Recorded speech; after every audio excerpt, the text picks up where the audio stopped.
sejam muito bem-vindos ao segundo vídeo do estudo do livro Eu e Minha Boca Grande, da autora Joyce Meyer. E para mim é um prazer imenso poder estar aqui compartilhando desse estudo com vocês e trazendo as revelações contidas dentro da Palavra de Deus através do Espírito Santo. E eu quero começar o capítulo 1 deste livro hoje, e a autora nos faz meditar em 5 pontos importantes. Primeiro, você tem problema? Segundo, você está falando sobre suas montanhas? Terceiro, obediência, perdão e fé. Quarto, aprendendo a falar a linguagem de Deus. E quinto, se for a tua vontade. E a autora já inicia o capítulo 1 perguntando: você tem problemas? A resposta pode estar bem debaixo do seu nariz, pelo menos em grande parte. Não creio que alguém possa viver em vitória sem estar bem informado do poder de suas palavras. Normalmente, quando temos montanhas ou problemas em nossas vidas, falamos sobre eles, mas a palavra de Deus nos instrui a falar para eles, como observamos nas palavras de Jesus, na passagem de Marcos, no capítulo 11, do verso 22 ao 23, que diz assim: a qual Jesus lhe disse: tende fé em Deus, porque em verdade vos afirmo que, se alguém disser a este monte, ergue-te e lança-te no mar, e não duvidar em seu coração, mas crer que se fará o que diz, assim será com ele. E a autora pergunta: você está falando sobre suas montanhas ou para suas montanhas? Aí eu te pergunto, você está falando sobre os seus problemas ou você está falando para o seu problema? E qual é a diferença? A diferença é que muitas pessoas só falam no problema, só foca no problema ao invés de usar a sua palavra para dar uma ordem para aquele problema sumir e desaparecer. Muitas pessoas fazem do problema parte da sua vida e muitas vezes já não consegue mais viver sem problema. Sempre que você chega e pergunta para a pessoa: e aí, tudo bem? Ah, tudo bem, nada. E é sempre o mesmo problema, porque elas focam demais, elas fomentam demais o problema e aí perde-se o controle e já foge daquilo que é normal e natural. E aí elas falam muito sobre o problema, mas nós temos que usar a nossa boca para falar para o problema, dar uma ordem para o problema. Suma daqui, eu não aceito mais este problema na minha vida. E aí a autora continua dizendo assim, ó: falar a palavra de Deus é algo poderoso e absolutamente necessário para vencer. No entanto, essa não é a única doutrina na palavra de Deus. Aí a autora nos convida a meditar profundamente no livro de Marcos, onde nós lemos no capítulo 11, do verso 22 até o 26, e ela explica detalhadamente aquilo que Deus espera que nós façamos, aquilo que Deus quer de nós. E ela diz assim, ó: se uma pessoa pensa que pode viver em desobediência e ao mesmo tempo falar a palavra de Deus para suas montanhas ou para seus problemas e ainda assim ser vitoriosa, ficará profundamente desapontada, como Jesus demonstra claramente aqui nessa passagem. Ela vai detalhar. Marcos 11, do verso 22 ao 26, ela fala para nós analisarmos esse versículo num todo. No versículo 22, Jesus disse que nós devemos ter fé em Deus. Versículo 23, ele ensina a liberar a fé falando para a montanha, falando para o problema. No verso 24, ele fala da oração e da importância de orar crendo.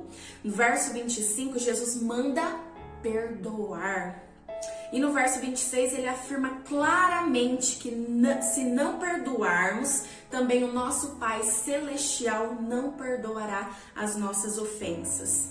Não há nenhum poder em falar para a montanha ou para o problema se o seu coração estiver cheio da falta de perdão. E esse é um grande problema em nosso meio hoje. Para muitos de nós, a vida está um caos por causa da desobediência. A desobediência pode ser resultado da ignorância, ou seja, quando nós não conhecemos a verdade, nós andamos na desobediência, no caminho errado. A única maneira de sair do caos é se arrepender e se retornar à submissão de Deus. A desobediência não muda Deus. Ele é fiel apesar da nossa desobediência. Agora, a obediência, no entanto, abre a porta para a bênção que já foi liberada por causa da bondade de Deus. Gente, isso é fantástico. E eu quero ler para vocês aqui em Mateus. Já nos foi dado tudo aquilo que nós precisamos. O nosso Pai Celestial já liberou bênçãos para nós. Nós só precisamos tomar posse. Sabe o que é? Muitas vezes nós não sabemos pedir, nós não sabemos falar. Lá no livro de Tiago, no capítulo 4, vai dizer que nós não temos nada porque nós não sabemos pedir e nós pedimos mal, porque quando nós pedimos para o nosso próprio interesse, para o nosso próprio orgulho. Mas aqui no livro de Mateus, no capítulo 7, do verso 7 ao 11, vai dizer: não barganhem com Deus, sejam objetivos, peçam aquilo que estão precisando. Não estamos num jogo de gato e rato, nem de esconde-esconde. Se seu filho pedir pão, você o enganaria com uma serragem? Se pedir peixe, iria assustá-lo com uma cobra viva servida numa bandeja? Maus como vocês são, vocês não pensariam em algo assim, pois se portam com decência, pelo menos com seus filhos. Não acham então que eu, o Deus que os criou com amor, faria ainda melhor? Olha o que Deus diz. Deus está disposto a nos abençoar, a entregar o melhor, mas é porque nós não sabemos pedir. Nós jogamos com Deus, nós queremos as nossas próprias vontades e do nosso jeito. E olha o que a autora diz. Nós falamos muitas coisas que são da nossa própria vontade, não da vontade de Deus, simplesmente porque nós não conhecemos a diferença. É o que eu disse, quando nós não conhecemos a verdade, nós andamos por caminhos errados. Mas a autora diz que nós temos que aprender a falar a linguagem de Deus, e ela enfatiza que nós só vamos aprender a falar a linguagem de Deus quando nós passarmos tempo estudando a palavra e aprendendo o que está aqui dentro da palavra de Deus. E ela diz ainda mais que leva tempo para conhecer a Deus, por isso eu quero te incentivar a investir tempo em conhecer as verdades da palavra de Deus. E ela vai dizer assim, ó: quando o que pedimos não está claramente descrito na palavra e não temos certeza da resposta de Deus, é sábio e é um ato de verdadeira submissão orar: seja feita a tua vontade, igual Jesus nos ensinou na oração do Pai Nosso.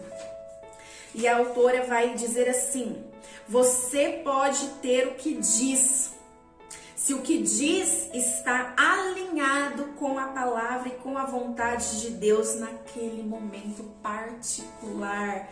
Uau! E aqui nós encerramos o capítulo 1. Pense em todas essas palavras, medite nesse versículo de Marcos, nesse capítulo aqui 7 de Mateus.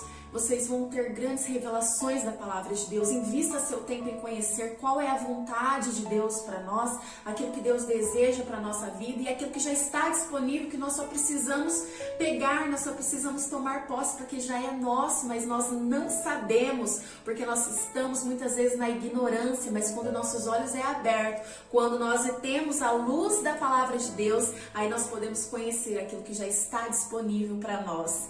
Então, tome posse dessa palavra, viva de acordo com a palavra de Deus e inspire a sua vida através dela.